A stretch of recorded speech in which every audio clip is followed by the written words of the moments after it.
Hello friends, जैसा कि हमने पिछले वीडियो में देखा था मात्रक और इकाई को, और हम इस वीडियो में उस मात्रक और इकाई से जो भी प्रश्न बन सकते हैं उन प्रश्नों को हल करने वाले हैं। ठीक है, तो यहाँ पर पहला प्रश्न दिया है कि ऊष्मा की इकाई निम्नलिखित में से कौन सी नहीं है। क्या पूछा है कि इस ऊष्मा की इकाई निम्नलिखित में से कौन सी नहीं है।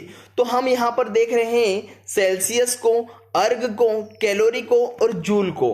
तो देखिए जो यह सेल्सियस है, यह सेल्सियस यहाँ पर ऊष्मा की इकाई नहीं होती है, क्योंकि हम देखते हैं कि जो ऊष्मा की इकाई है वह अर्ग हो सकती है, कैलोरी होती है और जूल भी होती है। जबकि यह जो सेल्सियस है यह किसकी इकाई है, तो सेल्सियस तापमान की इकाई होती है। ठीक है, अगला प्रश्न यहाँ पर है कि 1 किलोमीटर का तात्पर्य क्या है। देखिए 1 किलोमीटर का तात्पर्य इन ऑप्शन में से हमको चॉइस करना है 1000 मीटर, 100 मीटर, 1000 सेंटीमीटर या फिर 500 सेंटीमीटर। तो देखिए हम जानते हैं कि 1 किलोमीटर में कितने मीटर होते हैं, तो 1 किलोमीटर में 1000 मीटर होते हैं। तो यहाँ पर ऑप्शन ए क्या हो जाएगा, हमारा सही हो जाएगा। ठीक है, अगला क्वेश्चन हम देखें क्या दिया है कि निम्न में से पास्कल किसकी इकाई है। ठीक है, तो पास्कल जो है वह दाब की इकाई होती है। किसकी इकाई होती है, दाब की इकाई होती है पास्कल। ठीक है, अगला प्रश्न यहां पर दिया है कि तेल का एक बैरल कितने लीटर के बराबर होता है। तो जो तेल का एक बैरल होता है वह होता है 159 लीटर के बराबर, लगभग 159 लीटर के बराबर होता है तेल का एक बैरल। ठीक है, तो 159 लीटर यहाँ पर हमारा सही आंसर हो जाता है। अगला प्रश्न यहाँ पर दिया है कि लंबाई की न्यूनतम इकाई कौन सी है। लंबाई की सबसे छोटी इकाई पूछी है हमसे, तो यहाँ पर ऑप्शन में दिया है फर्मी, उसके बाद नैनोमीटर, एंगस्ट्रॉम और माइक्रोन, है ना। तो जो सबसे छोटी इकाई होती है वह होती है फर्मी। ठीक है, एक फर्मी में क्या होता है, एक फर्मी बराबर 10 की घात -15 मीटर के बराबर होता है। कितना, 10 की घात -15 मीटर के बराबर होता है एक फर्मी। अगला क्वेश्चन यहां पर दिया है कि ओजोन परत की मोटाई की इकाई निम्नलिखित में से कौन सी है। अगर ओजोन परत की मोटाई की इकाई की हम बात करते हैं तो ओजोन परत की जो मोटाई है उसको डॉप्सन में मापा जाता है। किस में मापा जाता है, डॉप्सन में मापा जाता है। तो इसका हमें आंसर बी सही हो जाता है, डॉप्सन। ठीक है, फिर पूछा गया है कि क्यूसेक, एक नया मात्रक आया है क्यूसेक, क्यूसेक से क्या मापा जाता है। ठीक है, तो क्यूसेक की यदि हम बात करें तो इस क्यूसेक से मापा जाता है क्या, जल का बहाव मापा जाता है। क्या मापा जाता है, क्यूसेक से जल का बहाव मापा जाता है। तो इसका ऑप्शन नंबर सी सही हो जाता है। कौन सा, ऑप्शन नंबर सी इसका सही हो जाता है। अगला प्रश्न पूछा गया है कि पास्कल की इकाई है। पास्कल किसकी इकाई है, तो तापमान की, वर्षा की, दाब की या आर्द्रता की। तो जो पास्कल है यह दाब की इकाई होती है। किसकी इकाई होती है, दाब की इकाई होती है। ठीक है, अगला प्रश्न यहां पर है कि 1 पिकोग्राम बराबर होता है कितने ग्राम के बराबर 1 पिकोग्राम होता है। तो 1 पिकोग्राम 10 की घात -12 ग्राम के बराबर होता है। किसके बराबर होता है, 10 की घात -12 ग्राम के बराबर होता है 1 पिकोग्राम।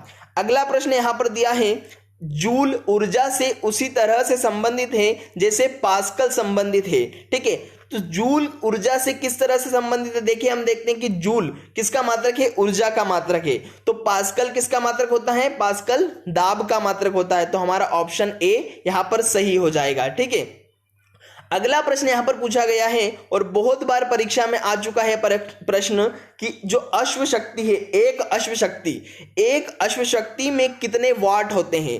तो हम यहां पर जानते हैं कि जो एक अश्व शक्ति बराबर 746 वाट होते हैं। कितने, 746 वाट यहां पर एक अश्व शक्ति के बराबर होते हैं। अगला प्रश्न दिया है निम्नलिखित में से कौन सा सुमेलित नहीं है। ठीक है, 4 ऑप्शन में से बताना है कि कौन सा सुमेलित नहीं है। तो जहाज के चाल की माप नॉट होती है, बिल्कुल होती है। नौ संचालक में प्रयुक्त इकाई नॉटिकल मील होती है। तो जी हाँ, बिल्कुल नौ संचालक में प्रयुक्त जो इकाई होती है वह नॉटिकल मील ही होती है। प्रकाश के तरंग दैर्घ्य की इकाई एंगस्ट्रॉम होती है। तो जी हाँ, बिल्कुल प्रकाश के तरंग दैर्घ्य की इकाई एंगस्ट्रॉम होती है। अगला यहाँ पे कहा है कि समय मापन की इकाई प्रकाश वर्ष है। तो नहीं, समय मापन की इकाई प्रकाश वर्ष नहीं है। समय मापन की इकाई हमने देखी थी, क्या थी? सेकंड थी। और प्रकाश वर्ष किसकी इकाई थी यहां पर? तो प्रकाश वर्ष थी दूरी की इकाई थी। ठीक है, अगला प्रश्न यहां पर आता है कि कार्य का मात्रक क्या है। ठीक है, कार्य के मात्रक की यदि हम बात करें तो वोल्ट तो नहीं है कार्य का मात्रक, एम्पियर किसका है? विद्युत धारा का है। वॉट भी नहीं है, किसका मात्रक है कार्य? तो जूल।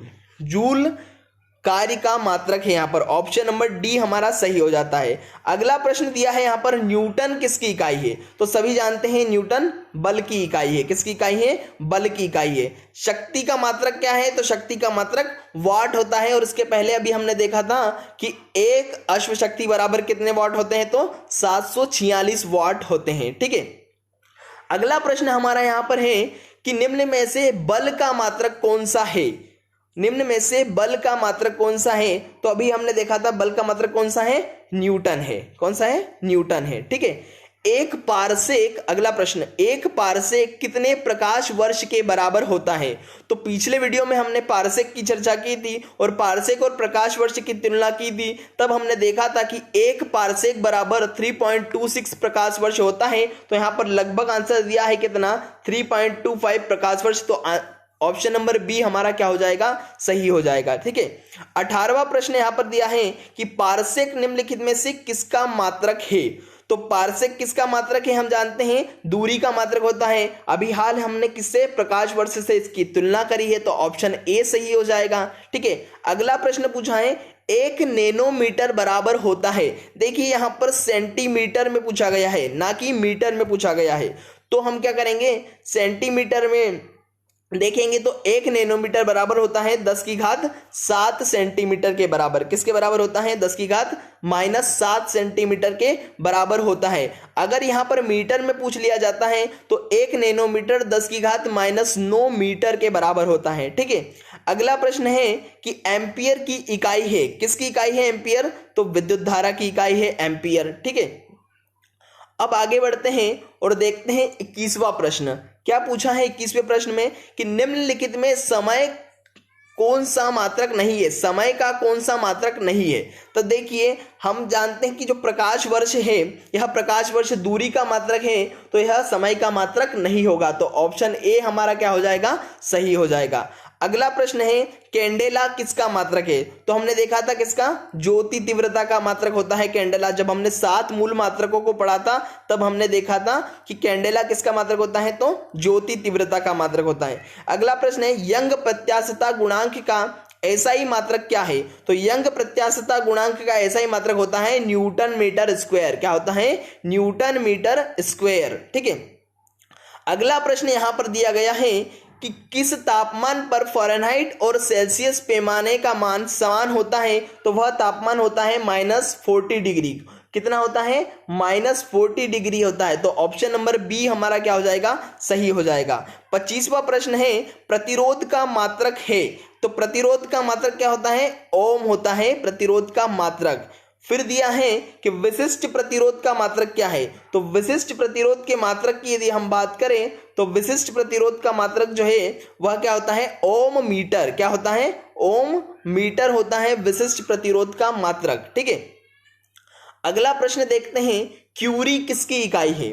ठीक है, क्या देख रहे हैं? क्यूरी किसकी इकाई है? तो होती है रेडियोधर्मिता की। किसकी इकाई होती है? रेडियोधर्मिता की इकाई होती है क्यूरी। ठीक है, अगला प्रश्न दिया है निम्न में से ऊष्मा की इकाई नहीं है। ध्यान से पढ़िए, निम्न में से ऊष्मा की इकाई नहीं है। तो कौन सी नहीं है? देखिए कैलोरी होती है, किलो कैलोरी होती है, किलो जूल भी होती है, और जो वाट पढ़ी थी हमने, वाट किसकी इकाई होती है? तो शक्ति की होती है। तो ऑप्शन नंबर डी हमारा सही हो जाएगा। ठीक है, अगला प्रश्न यहां पर दिया है निम्न में से कौन सी एक सदिश राशि है?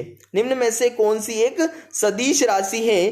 तो देखिए ऑप्शन में क्या क्या है? कार्य दिया है, ऊर्जा दिया है, द्रव्यमान दिया है और विस्थापन दिया है। तो कार्य, ऊर्जा और द्रव्यमान तीनों क्या है? अदिश राशि है। यहां पर विस्थापन क्या है? एक सदिश राशि है। तो ऑप्शन डी हमारा सही हो जाता है। ठीक है, फिर लास्ट क्वेश्चन क्या है कि निम्न में से कौन सी एक अदिश राशि है, ठीक है। और ऑप्शन में क्या क्या दिया है, वेग दिया है, त्वरण दिया है, बल दिया है और चाल दी है। तो देखिए वेग, त्वरण और बल तीनों क्या है, यह एक सदिश राशियां हैं तीनों, और जो चाल है यह अदिश राशि है। कैसी है, अदिश राशि है। तो यहां पर ऑप्शन नंबर डी हमारा सही हो जाएगा। तो इस प्रकार से हमने मात्रक और इकाई से संबंधित जो 30 मुख्य प्रश्न हैं उनको देखा है। अगले वीडियो में हम क्या करने वाले हैं, जो मापक यंत्र हैं उनसे संबंधित क्या क्वेश्चन बन सकते हैं, उन क्वेश्चनों को हल करेंगे। ठीक है, धन्यवाद।